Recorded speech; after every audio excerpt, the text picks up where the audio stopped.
All right, we're back in the saddle here, and we're just pushing our way along through the wind. So what's coming up here is yet another fairly large rock cut. This one's the biggest one on this section. It's fairly lengthy too. And so what's going to happen is we're going to do like we did with the previous rock cut. Is I filmed this morning. I recorded this morning earlier when it wasn't all this sun and the shadow and everything like that, and so it'll give you a little bit better perspective of kind of what's going on here.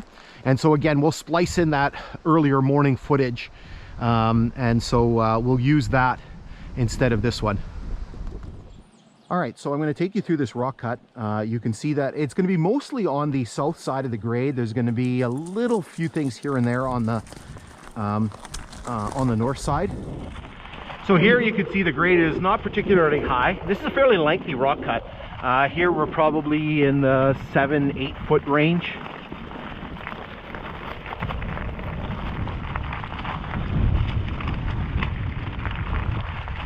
And it just continues on here. Again, we're doing this on our outbound journey because if we wait, the sun might come out and then you won't see anything and it'll be washed out. So here you can see it starts to get a little higher, maybe pushing the, well, maybe still probably in that 7 foot range. You can see it's a lot more defined. And here,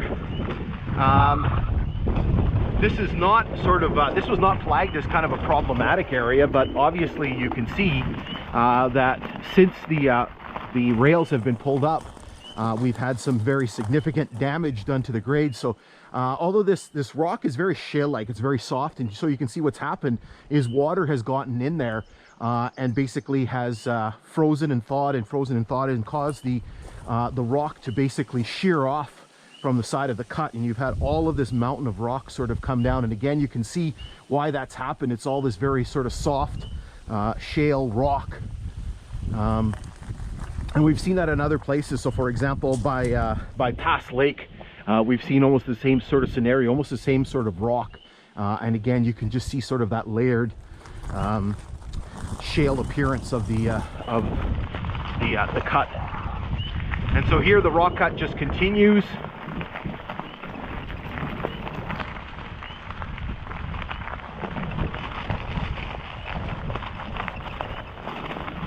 And then over here we got yet more.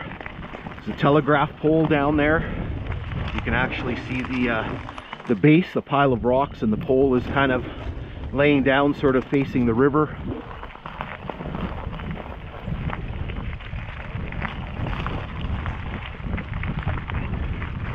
And then again, the cut just continues. Here it gets a little higher. So even back there where the rock fall was, they're probably over 10 feet.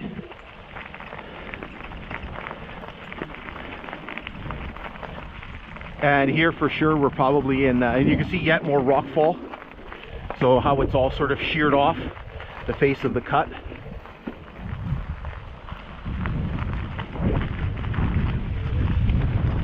Oh, that wind is nasty when it blows. And again, it's just a long rock cut here because it just continues.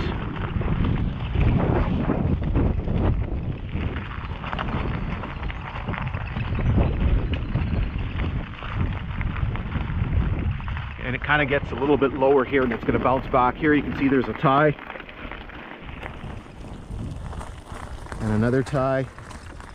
And here it resumes again. And so here, a couple of things. So here you can see there's a piece of telegraph pole.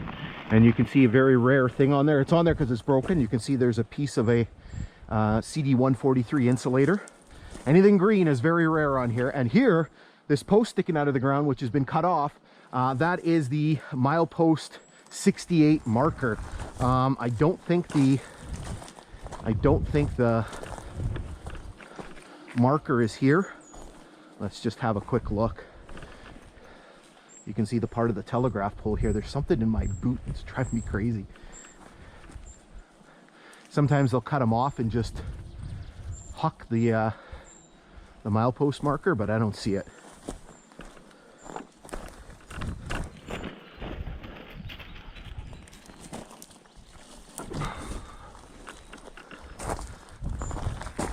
And so here you can see a little bit more on the north side, and again the cut just continues on the south side. And so here the rock cut begins to sort of peter out a little bit,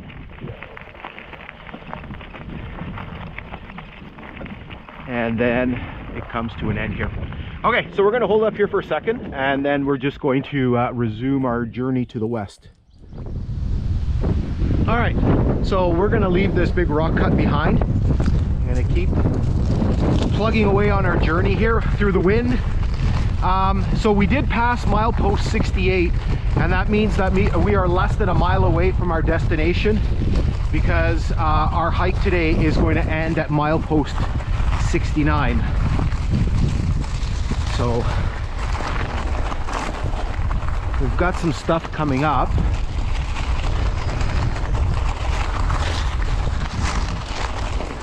So here you have another telegraph pole. This one's right beside the grade. You can see it's pretty full of insulators, quite a number of Dominion 42s on there. Again, anything remotely interesting is gone.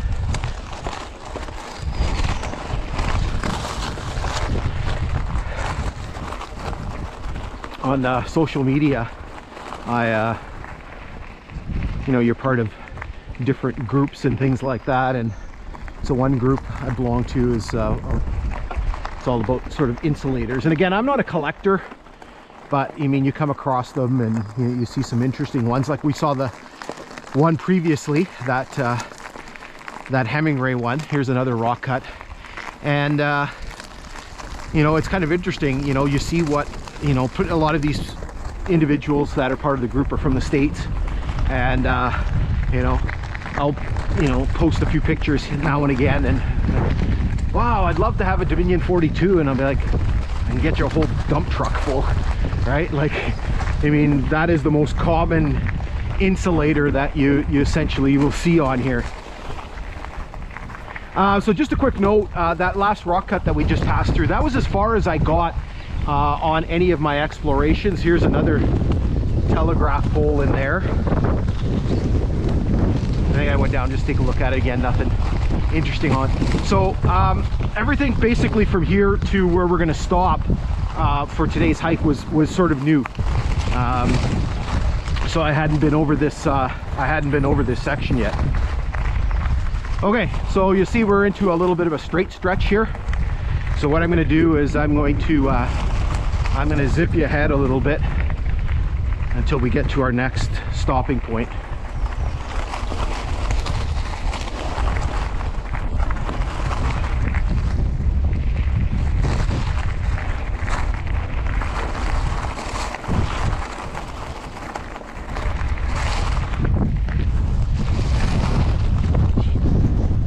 So here, I was actually going to stop here.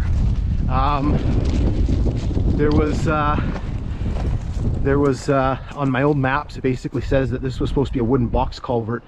You'll notice the difference in the color in the ballast here. So basically what's happened here is they've ripped out that wooden box culvert at some point, and you can see they replaced it with a modern metal culvert. Milepost marker is there, but again, can't read it, just completely illegible.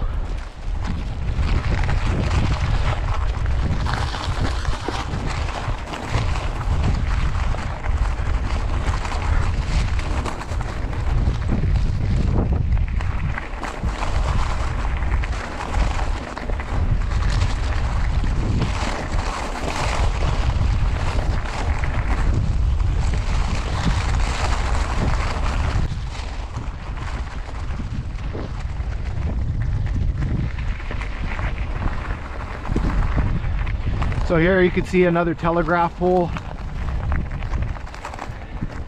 I think most of the insulators are gone or broken. We'll just pause here for a second here, let Luna catch up. I think she's a little gassed. She tends to blow all her energy right at the sort of start of the hike. She runs around and she's up and she's down, and then by the end she's kind of like out of steam. Now mind you, we have logged 17 kilometers already, and it's a little easier for me on a bike than it is for her walking. But oh my god, there's a few spots here and there where the ballast is just like ugh.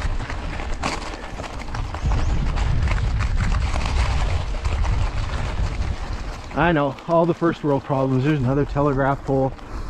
Lots of poles here. Lots of telegraph poles. All right, I got something up here.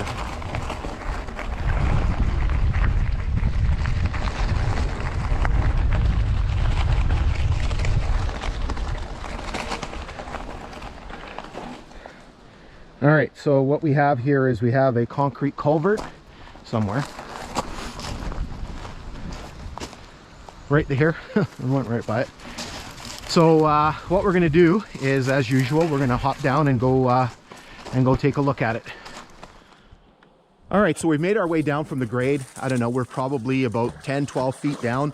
So what we have here is, dog's going a little crazy.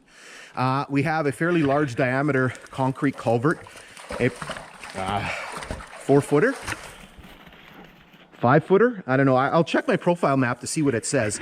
The culvert itself looks like it's in pretty good shape. It's weird because the little ditch here, the little swale, is dry, but the inside is just completely filled with water. Yeah, it looks like there's a bit of a sag, but it seems like it's not terribly in bad shape. All right, so what we're going to do is we're going to hop the grade and go take a look at what's going on the north side. All right, so we've made our way down here on the north side.